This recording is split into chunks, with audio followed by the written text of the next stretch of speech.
Welcome to the Conscious Living Podcast, conversations to educate, empower, and enlighten our world. An uplifting and inspiring series of conversations and talks with your host, Jackie Woodside. We are educating minds, empowering lives, and enlightening souls to create a world where love prevails. In this engaging podcast, we deliver exciting, positive, transformative talks and teachings designed to elevate your life. Now, let's join our host, Jackie Woodside, for this week's session. Hi, everyone. Thank you so much for being with us for another episode of the Conscious Living Podcast, where, as you know, we are here to educate, empower, and enlighten our world. I just so appreciate you. I appreciate that you are someone who cares about an enlightened world, that cares about living a conscious life, and that you want to spend your time with me and all of my fabulous guests. So thank you for being here again today. I'm excited to bring someone to the show today who I really admire and who I get to spend a fair amount of time with. Lee Andron and I enjoy the same church community, spiritual community at Unity on the River in Newburyport, Massachusetts. Lee is the spiritual coordinator at Unity on the River, and he's also an early internet and mobile internet pioneer, a UX guru, and also the dad of two. He's got some fascinating stories about his work in technology, published a co-publisher of a book in technology. And he's also a deeply spiritual guy who runs a daily clubhouse conversation from both A Course in Miracles and now A Course in Love. So Lee, I'm so thrilled to feature you on the show today. Do you mind just spending a few minutes telling our listeners a little bit more about you? Sure, absolutely. Well, I'm going to focus on the spiritual side. I think that as a foundation for life is certainly something that I've sought most of my life, worked towards, and really tried to find a way to help others develop their spiritual life as well. So I started out in 12-step groups, my teen years, my early 20s, and I went there with my parents. My parents were pretty fundamental in my spiritual growth as well. I've been working with my dad almost every morning for about 7 years straight. And about early 2021 or so, I was messing around in some of the new audio social media groups. There's several of them. Twitter has a space and LinkedIn has a space, but they all followed this app called Clubhouse that started an early space where people could go and gather in a virtual room and talk to each other. And as I went to some of these Clubhouse rooms, I thought this might be a great place for a Course in Miracles group.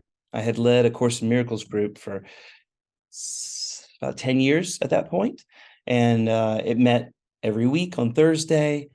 But Clubhouse made it really easy to meet every single day. And I was up with my dad talking anyway, so I thought, let's get online and we'll read A Course in Miracles. So I got on, we read one day, and then we read another day, another day, another day.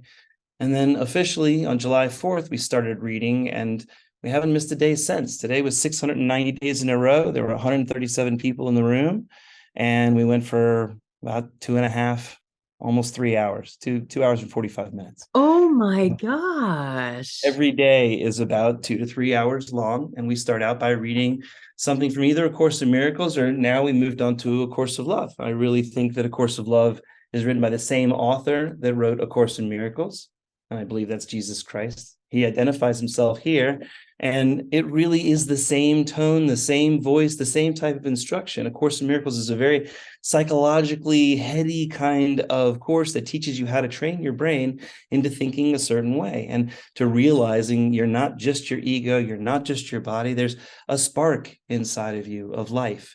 And that spark of life, your soul, that's connected to God in a really meaningful way that you can access.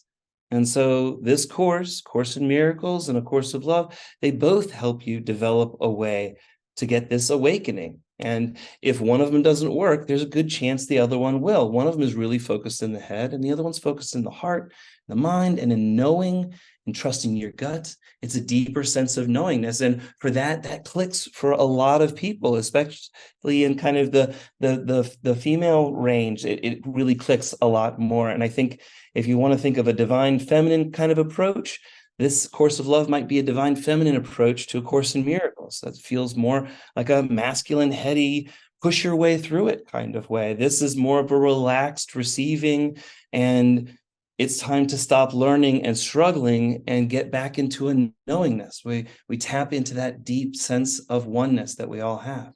Wow. I am so fascinated with your journey, Lee, and particularly your decision to make a commitment to a daily public practice. Of being on a social media platform, reading and studying A Course in Miracles, and now A Course in Love. 600 and how many days? 90. So almost 700 days. I mean, what led you to that kind of a commitment? Were you intimidated at all by it? Were you worried at all about making that kind of a commitment? So, just walk us through that. What had you make that kind of a public spiritual practice commitment? Sure. I mean, I don't think it's going to be a surprise at all. You only go to these kinds of degrees of searching if you really feel like you have to.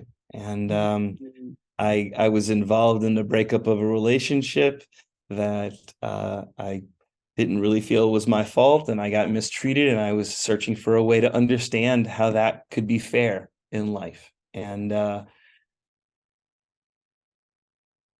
think I found it. I found it. The answer is, if I can reply with love to any given situation, then there's no situation I can't transform or allow God to transform through me. It's not me doing it, so I'm not intimidated by it because I know I'm not in control. I'm not the higher power. I'm just allowing the higher power to work through me. And the cleaner I get on my side, the easier it is to let God work through me. And so I didn't feel intimidated to try and do 690 days because I didn't set out to do 690 days. Right. I set out to do today. And I started my day with a spiritual practice because the last 5 years, every single day, I started my day with a spiritual practice. And I just took it into a platform that means I make a little appointment and I show up. And I welcome people in and I read to people, and I usually forget to market it and I forget to tell people about it. And that's why I've been doing it 690 days. And I'm just talking about it now because it's not my goal to necessarily proselytize, just to make it available. And it's public and they're all recorded. So you can go listen to any of them. I've got 500 days worth of A Course in Miracles reading. We read through the Circle of Atonement version, which is the biggest one. It's 1,946 pages long. And one day at a time, you get through it. And it was an amazing thing. 2022 was reading through a course lesson per day. We read through A Course in Miracles workbook for dummies, and I had the author of that book there. I had an enlightened guest that came. I had my father there, and I was there. We had another dozen people that would come on a regular basis to contribute, and that group has continued to grow. And every day, how have people heard about it? How did it grow?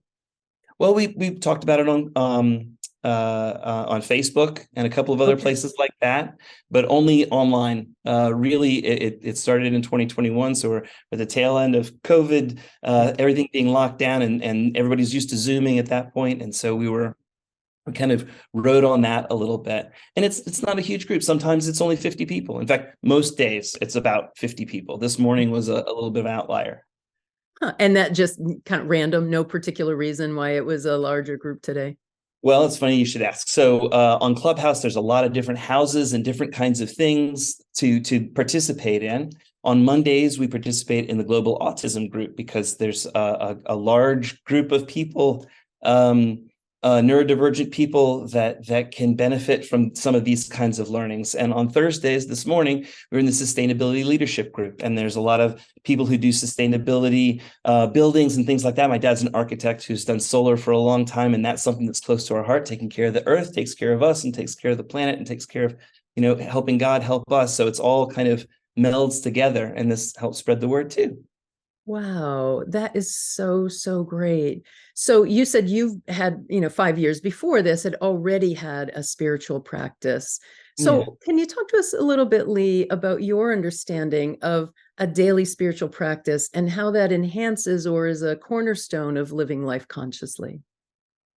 Yes, I think I can. I think the fundamental for me is prayer and then meditation after the prayer, the listening part. And so it's great. I can come with whatever expectations I have of something that I want, but whatever I ask for, if I'm asking for it through God, then I can't be attached to my own judgment of what I think the best outcome is going to be. I got to put it in his hands. And then I need to stop and listen. And that was really one of the key things for me. I did a lot of praying growing up, but I didn't stop and listen for the answers, the guidance. And it turns out listening in really particular ways for me has been really effective. I have three different ways that miracles kind of come about, or I recognize what's going to happen. Sometimes ideas arrive as a fully formed thought, and I get this tingly feeling, and I know this is what I'm supposed to do. It's a solution to a problem around me where I can set up that it's a win for me and a win for the other person. Win-win situation is a relatively easy thing. Sometimes it's a little bit more of an evolution. It's never a whisper in my ear, but I've gotten a sense of a feeling of stirring of emotion when situations come about that are going to bring a solution. And so listening takes a whole bunch of different forms. Also, I've stood in front of the computer and typed, "I am here," and then just stood there and waited and typed out what came out. And that also has led to some really good revelations. So there's a variety of ways listening to the feedback, but I think that we do a lot of talking and maybe not enough listening. Or at least Beautiful. that's what worked for me. Beautiful. And I know this might sound like a silly question, but 690 days. Have you not been sick in 690 days? I had laryngitis last week. Okay. So what So do you do when you have, some kind of that kind of a challenge? I show up and I make the room and I can type in the back channel, and I have mighty companions that come along with me. And so they'll read. So I did do many days where I was the only reader, but now I've got 5 or 6 people show up every day for us to pass around and read a paragraph each. And then we can talk about it. We take plenty of time to really talk about it and delve deep into the subject matter to really understand it and apply it in a way. We also have several psychologists that show up and give us kind of a psychological viewpoint of how you might approach this and how you might apply it as well. Nice, nice. This is an unfair question, so I apologize in advance. Can you give us a little synopsis of first A Course in Miracles, and then I'm going to ask the same thing about A Course in Love. And I really get that it's an enormous task and maybe an unfair question, but some of our listeners perhaps haven't been exposed to A Course in Miracles and A Course in Love. So can you talk about the message of each of them a little bit? I sure can. Absolutely. A Course in Miracles was written by a lady named Helen Schucman. She was a professor at Columbia University, and she was fighting with a guy named Bill Thetford that she worked with. And Bill was her boss, and they had fought like cats and dogs for about 10 years until finally Bill said, "There must be a better way." And Helen said, "I will help you find it," in a loving and caring way. Hmm. She started to hear a voice. The voice inside of her head said, "This is A Course in Miracles, take notes." And this is the end of the 60s. She took shorthand and she was off to the races. For 7 years, she heard the interdictation and Bill typed out her shorthand notes. They edited it and it was published in 1970 to 1975, depending on how you look at it. But that book has been read by thousands and thousands of people and picked up by authors like Marianne Williamson, and really described in ways, as well as taken into unity churches as a spiritual book for us to rely on. Yeah. So with that legitimacy, more people leaning into it, it has really developed a following. Yeah. The course is made up of 3 different books. There's a main text, There are 365 lessons, and then there's a workbook for teachers, which is only about 90 pages, and that's the easy way in. There's something about a cheat sheet in the back of the book that makes it really easy to unlock the rest of it. It's in nice, plain English, but it gives you the concepts that help you understand that we're talking, what we're talking about. We're talking about a disconnection from your ego life and a decision to look at life differently. Nice. And the course itself really delves into that deeply, and it gives you all you really need. But it's really helpful to have those 365 lessons, a daily practice done, whether you believe it or not, every day produces results. Mm-hmm. And I can tell you that just showing up for 5 or 10 minutes to read through one course, done over a couple of years, can produce tremendous results. It can produce a complete change of consciousness. It can help you understand that this higher power is not just exists, but that this is something that permeates everything that's around us. We're three-dimensional beings stuck in this weird fourth dimension of time that only moves in one direction. But scientists have told us that time doesn't really move in one direction. It's an illusion, that we should be able to go backwards and forwards easily on this. This fourth dimension, we're limited for some reason. A fifth dimensional being is beyond all this stuff, right? It's going to be beyond time. It's going to be omniscient in a way that we can't understand. And so this, let's call it fifth dimension for now. We are a fifth dimensional creature shoved into a fourth dimensional time zone in a third dimensional body. And so we can't exist as the true greatness that we are. If we're a wave in the ocean that's God, then the wave that's inside of us is that spark of life that we're hoping to get back in touch with, because that Christ self responds from this higher place. And a shorthand way, the very shortest hand way that I can describe it, is just the word love. It's responding with love. It's loving your neighbor as yourself. It's when you get slapped in the face, it's turning the other cheek to show that you're whole, that they didn't hurt you, that they did not diminish you in any way, because this physical form, it's really inconsequential in the long run. The physical form is the illusion in the long run. What we see with our two eyes is the illusion, but what we see with our third eye is a non-dualistic version of this world. And it gets a little heady, but from a practical perspective, it means knowing that everything you've done is right. Every step you took, everything that seemed painful or happy needed to happen for you to get to this spot, so that you could achieve this level of greatness. And you have already achieved greatness, even if it doesn't feel like it.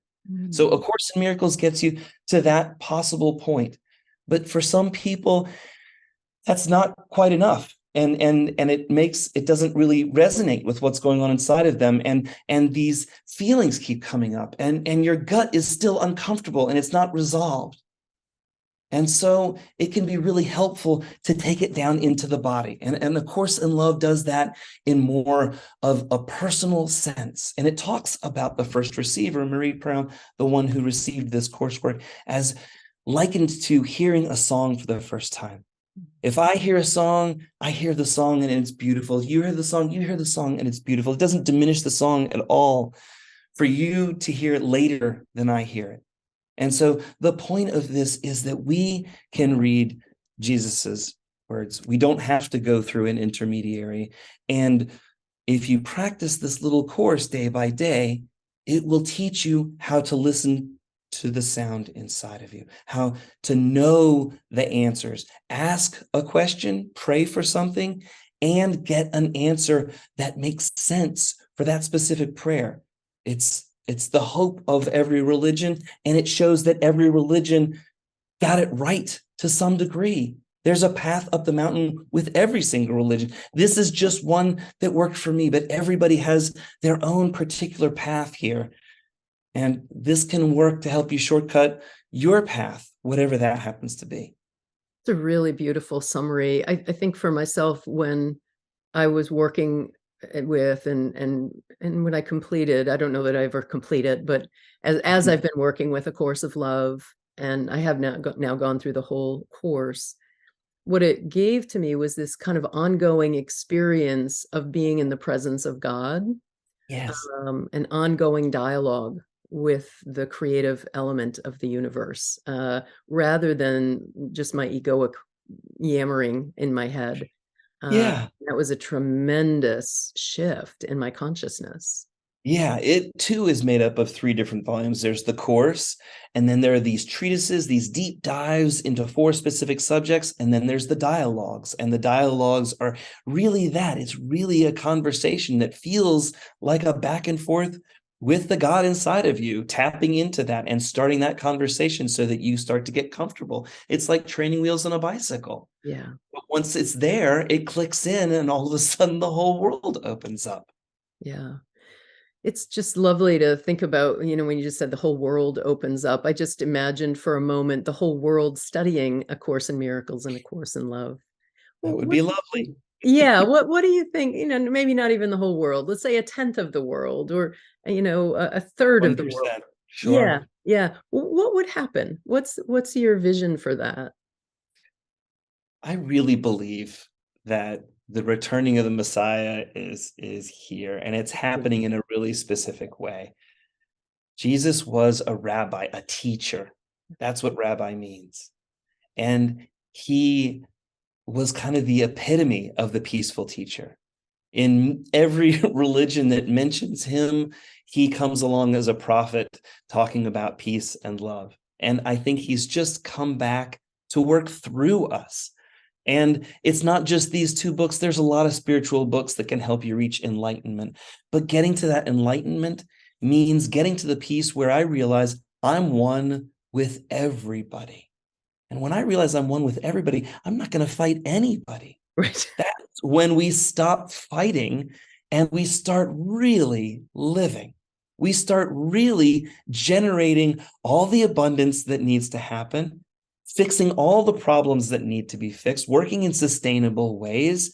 We're rapidly heading in that direction. And I know you can come up with a million reasons why it might go wrong, but God is straightening this out as though I was taking a 10,000 piece jigsaw puzzle, throwing it up in the air, and it falls completely finished. And the picture's right there. It's that kind of miracle that's coming for us. And you can sit back and eat some popcorn and enjoy the trip, or you can worry that it's going to go wrong and focus on the bad part. And I'm not trying to be Pollyanna-ish about this. It's not that you want to stick your head in the sand. You want to be a part of it, because we all play a key part. My part just happened to be showing up and reading to some people, but it leads to something else every day. My path isn't finished. I'll continue and I'll do more stuff, just like yours, Jackie. Your contributions here have been incredible, and you're inspiring in the same kind of way that I am. And every single person listening to this has that same spark inside of them. Everybody has their voice. The Seven Habits of Highly Effective People by Stephen Covey. You know that he came back and he wrote the eighth habit?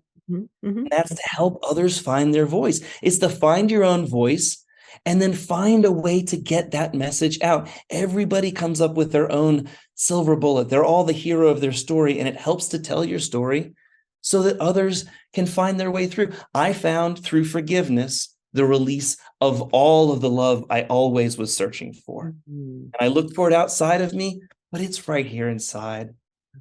Yeah. There's something else that's unique about what you're doing, Lee, not only the 690 days and doing it publicly and on social media, but the other thing I really love and admire about your walk and what you're doing is that you do this with your dad.